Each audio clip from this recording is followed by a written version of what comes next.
রাজ্যের শিক্ষক নিয়োগ দুর্নীতি মামলায় সিবিআই তদন্ত শুরু করেছে। বাম আমলেও অনেক দুর্নীতি হয়েছে। মুর্শিদাবাদের ডিআই বাম আমলে নিযুক্ত শিক্ষকদের কাগজপত্রও চেয়ে পাঠিয়েছেন। সাংবাদিকদের এরকমই প্রশ্নের উত্তরে দিলীপ ঘোষ বলেন, বামেরা কি দুর্নীতি করেনি? তখন স্কুলের পরিচালন কমিটিতে 3 লাখ 4 লাখ টাকা দিয়ে চাকরি পেয়েছে। তদন্ত তো হওয়াই উচিত। প্রসঙ্গত উল্লেখ্য, শনিবার বর্ধমান দুর্গাপুর লোকসভা কেন্দ্রের বিজেপির প্রার্থী দিলীপ ঘোষ সকালে বর্ধমান পৌরসভা থেকে প্রাতঃভ্রমণে বেরিয়ে বর্ধমানের লক্ষ্মীপুর মাঠে চায় পে চর্চায় যোগ দেন এবং সাংবাদিকদের মুখোমুখি হয়ে দু এক কথা বলেনও। তিনি ইন্ডিয়া জোট নিয়ে মাননীয় মুখ্যমন্ত্রী মমতা বন্দ্যোপাধ্যায়কে আক্রমণ করে বললেন, এবারে কোনো রাজ্যই তাকে প্রচারের জন্য ডাকেননি, কারণ উনি যেখানে যাবেন সেখানটাই শুকিয়ে যাবে। রাজ্যে কটা বিজেপি সিট পাবে এ প্রসঙ্গে দিলীপ ঘোষ বলেন, তৃণমূল মার্কেটেই নেই। গতবারেও 1 ডজন সিট কমেছিল, এবারেও আরও 1 ডজন সিট কমে যাবে। জয়ের আশাটা কতটা দেখছেন? জিতে গেছি, আশা ভাষা নেই। ব্যারাকপুরের প্রচারে কীর্তি আয়াত ঘুরছে এখন, ঠিক আছে, ওখানে এখন গরম কম আছে, গেছেন। এখানে তো গরমে বেরোতেই পারেননি বাড়িতে। বিজেপি কর্মীদের যে মারধর করা হলো, অনেক বুথ এজেন্টকে মারধর করা হয়েছে, তাদের উদ্দেশ্যে কি বার্তা দেবে? তারা জানে লড়াইতে চলছে এখনো। বিজেপি যখন এখানে জিতে যাবে সেটাই তাদের পুরস্কার, এবং তারপরে মারপিট করার হিম্মত হবে না কেউ বর্তমানে।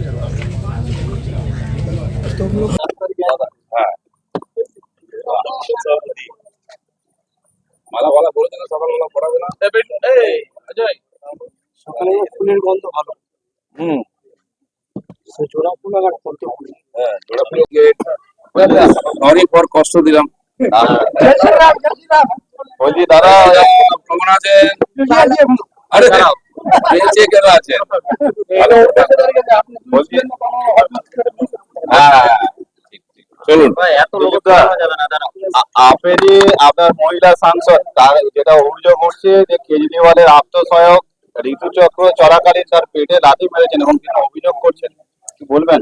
দেখুন, কেস হয়েছে কোর্টে, তদন্ত চলছে, সেনসিটিভ ম্যাটার আছে। আমার মনে হয় বিষয়টা সিরিয়াসলি দেখবেন আদালত। আর এই ধরনের ঘটনা বা এই ধরনের অভিযোগটা খুবই গুরুত্বপূর্ণ বা সিরিয়াস, এটা ওইভাবে দেখা উচিত। বাকি আদালত সব দেখছি। দাদা, হাওড়ার উলুবেড়িয়ায় জাতীয় সড়কের পাশে পোস্টার, মুখ্যমন্ত্রী এবং অভিষেককে গাড়ির ধাক্কা দিয়ে খুন করার হুমকি দেওয়া হচ্ছে পোস্টার। নিজেরা পোস্টার লাগিয়ে এখন খবর তৈরি করছে, কেউ খবরই রাখে না। ওনার ভাই কোথায় যাচ্ছেন, তার পাবলিক তার ভাষণ শুনতে আসে না।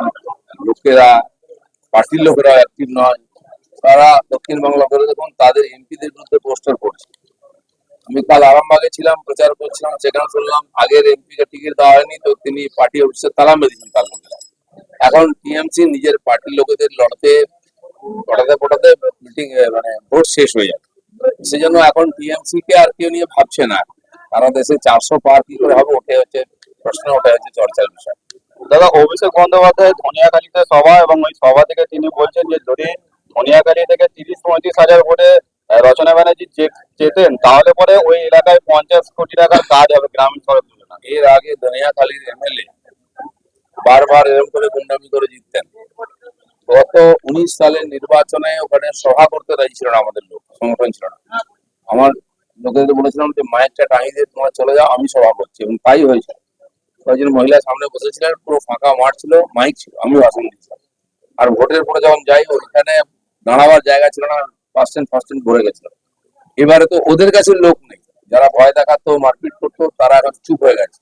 তারা বুঝে গেছে ওদেরকে ব্যবহার করা হবে। সেই জন্য ওটা ভুলে যান যারা, অসীমা পাত্রের বিধানসভা থেকে কোনো লিড ওরা পাবেন না। বাকি জায়গায় একই অবস্থা আছে। দাদা, হাসনাবাদের টিএমসির অঞ্চল সভাপতি আখের আলী, আর তিনি যেটা প্রকাশ্য সভা থেকে বলছেন যে 4 তারিখের পর আমরাই থাকবো, কেন্দ্রীয় বাহিনী থাকবে না, তখন দেখে নেবো। অনেক নেতা এই কথা বলেছেন। ওনারা কোথায় থাকবেন 4 তারিখের পর ওটা ঠিক করুন। পশ্চিমবাংলায় নিজের গ্রামে থাকবেন নাকি অন্য কোথাও থাকবেন? মালদা থেকে আরম্ভ করে বহু জায়গায় ওদের নেতারা ডায়লগ দিয়েছিলেন, মানুষ মুখে ঝামা ঘষে দিয়েছে ভোট দিয়ে, আর কোনো আওয়াজ নেই। এই আছে দক্ষিণবাংলার কিছু জায়গায় যেটা মারপিট করে ভোট করে, ওইটা যেন ভুলে যায়। বসিরহাটের মহিলারা যে আওয়াজ দিয়েছেন আর যে প্রতিরোধ করছেন, দেখা দেখি পুরো দক্ষিণবাংলা জুড়ে যেটা প্রতিরোধ হচ্ছে, মানুষ বুঝিয়ে দিচ্ছে টিএমসির দিন শেষ। দাদা ঝাড়গ্রামে তো সভা মঞ্চে যেটা দেখা গেল যে মুখ্যমন্ত্রীর হাওয়াই চুড়ি ছিঁড়ে গেল, তিনি সেফটি পিন লাগাচ্ছেন এবং সেটা লাগাতে গিয়ে হাত দিয়ে ফুটিয়েও ফেললেন। দাদা এই সবই সমস্ত কিছু ড্রামা। আমার জুতো নাই, আমার চপ্পল নেই, আমার বাড়ি নেই, আমার গাড়ি নেই, এবার বলে আমার কাছে ভোট নেই। এইসব সিম্প্যাথি ভোট করে এতদিন জিতে এসেছেন, এইসব দেখে মানুষ দেখলো যে এই করতে করতে আমাদের কাছ থেকে সব কেড়ে নিল, ওদের সব আছে। আর দাদা মানে রাজ্যের মন্ত্রী শশী বাজার তিনি তো বলছেন যে আপনি হেরে যাচ্ছেন এবং সুকান্ত মজুমদার তারাও হেরে যাচ্ছে। মানে উনি কি আজকাল জ্যোতিষ চর্চা করছেন নাকি? টিএমসি কটা সিট পাবে ভাবুন। সারা দেশে একটাই আলোচনা, মোদী কত সিট পাবে, 400 হবে কি হবে না, বিজেপি 370 হবে কি হবে না, আর কোনো আলোচনা নেই। টিএমসি বলে কোনো পার্টি আছে? আপনি গিয়ে দিল্লি জিজ্ঞেস করুন, সব ভুলে গেছেন। পশ্চিমবাংলার লোকেরাও ভুলে যাবে এই ইলেকশনের পর। আর দাদা শাহজাহানের সাম্রাজ্য, সেখানে তো সিবিআই ক্যাম্প হচ্ছে, মানে এটা করে কতটা ওখানকার মহিলার উপকৃত হবে? আপনারা দেখছেন মহিলারা রাত জেগে জেগে পাহারা দিচ্ছেন, নিজের বাড়ি পাহারা দিচ্ছেন এবং ওনারা ভোট পাহারা দিচ্ছেন। এতদিন ওখানে একতরফা ভোট হতো, শাহজাহান বলে দিত আর যারা তাদের লোক গিয়ে ভোট দিয়ে আসতো। আজ শাহজাহান নাই, তার ভাই এবং আর গুন্ডারা সব ধমকি দিচ্ছে বাড়ি বাড়ি গিয়ে। আপনারা দেখেছেন মহিলার সঙ্গে কি অত্যাচার, রাত্রেবেলা তুলে নিয়ে যাওয়ার চেষ্টা হয়েছে, পুলিশও মারছে মহিলাদের চুলের ঝুঁটি ধরে। তো ভয় দেখানোর চেষ্টা চলছে ওই সব ভোটগুলো লুট করার। কিন্তু আমি বলে দিচ্ছি, ভোটের দিন দেখবেন টিএমসি কে খুঁজে পাবেন না, লোকে ভোট দেবে যেমন বাকি জায়গায় দিয়েছে, আর বিজেপি ওখান থেকে বিরাট লিড। দাদা রাজ্য জুড়ে তো সিবিআই তদন্ত করছে শিক্ষক দুর্নীতি মামলা, এবং সেখানে যেটা দেখা যাচ্ছে যে মুর্শিদাবাদ জেলা যারা ডিআই আছেন তারা বাম আমলে যারা নিযুক্ত হয়েছেন তাদের তথ্য চেয়ে বেড়াচ্ছেন। কবে থেকে লুট শুরু হয়েছে আর কারা কারা চুরি চাকরি পেয়েছেন সেটা নিশ্চিত নয়, তদন্ত তো অবশ্যই হওয়া উচিত। আর সিপিএমের আমলে দুর্নীতি হয়নি এটা কেউ বলতে পারবে না। তখন স্কুলের এক একটা স্কুলের ম্যানেজিং কমিটি পয়সা নিয়ে চাকরি দিত, ছোট ছিল 3 লাখ 4 লাখ 2 লাখ দিয়ে চাকরি হয়ে যেত। ম্যানেজিং কমিটি ইন্টারভিউ নিত, তারা ডিসিশন নিত, বলতো স্কুল ডেভেলপমেন্ট ফান্ড বলে 3-4 লাখ টাকা নিয়ে নিত, বহু লোক চাকরি পেয়েছেন তখন। এবারে এসএসসি পরীক্ষার পরে যে ধরনের আর এই ধরনের চুরি করা হচ্ছে সেটা তথ্য প্রমাণ এসে গেছে, তো তদন্ত তো হওয়া উচিত। দাদা দেশ তথা রাজ্য জুড়ে দেশে কখনো বলা হচ্ছে বিজেপি 214, কখনো 270 মেজরিটি পাবে না, রাজ্যেও একই কথা বলা হচ্ছে। তো মানে একটা জ্যোতিষ চর্চা চলছে। আমি বলছি বিজেপি নিয়ে ভাবার দরকার নেই। মোদী বলেছেন লোক ভোট দিয়ে 400 করে দেবে। আপনাদের কত সিট থাকবে? আপনারা কি মার্কেটে থাকবেন? অনেক পার্টি গতবার উঠে গেছে, আপনারা হিসাব করে দেখুন। 19 সালের ব্রিগেড সমাবেশে মমতা ব্যানার্জি সবাইকে ডেকেছিলেন, সব পার্টির নেতাদের, মোদী হাটাও দেশ বাঁচাও। ওনার 12টা সিট কমেছিল। বাকি যারা এসেছেন তারা পার্লামেন্টে পৌঁছতে পারেননি, সিপিএম পার্টি শূন্য হয়েছে এখানে। আর তাই কেউ মমতা ব্যানার্জি ডাকছে না, সারা দেশে কেউ ডাকে না। যদি ইন্ডিয়া অ্যালায়েন্স থাকে, আর মমতা ব্যানার্জি এত পপুলার লিডার, দুই একটা রাজ্যে যেতে পারতেন, এখানে নেই অ্যালায়েন্স সাইড, কেন ডাকেনি? উনি যেখানে যাবেন সেখানে শুকিয়ে যাবে। অখিলেশ কোথায় আজকে? লালু প্রসাদের ছেলে উদ্ধব ঠাকরে, যাদের মাথায় হাত দিয়েছেন, হয় তারা জেলের ভাত খাচ্ছে না রিটায়ার্ড হয়ে গেছে। দাদা আপনি তো রাজ্যের বিভিন্ন জায়গায় ইতিমধ্যে আবার প্রচার শুরু করেছেন, তো মানে ভোট খাওয়া রাজনীতিকে দিলীপ ঘোষ কি মনে করছে তৃণমূল কটা পাবে রাজ্যে? এরকম কোনো মার্কেটেই নেই এখন, তাই ভয় দেখানোর চেষ্টা হচ্ছে। ওটা পাবে, গতবারে 1 ডজন কমেছিল, এবারে আরো 1 ডজন কমবে।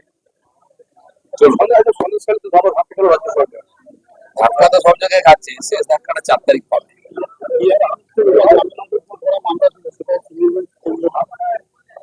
কোর্ট যেন দেখছে, তবে সামনে একটা ডিসিশন কিছু বলার নেই। চলো ভাই চা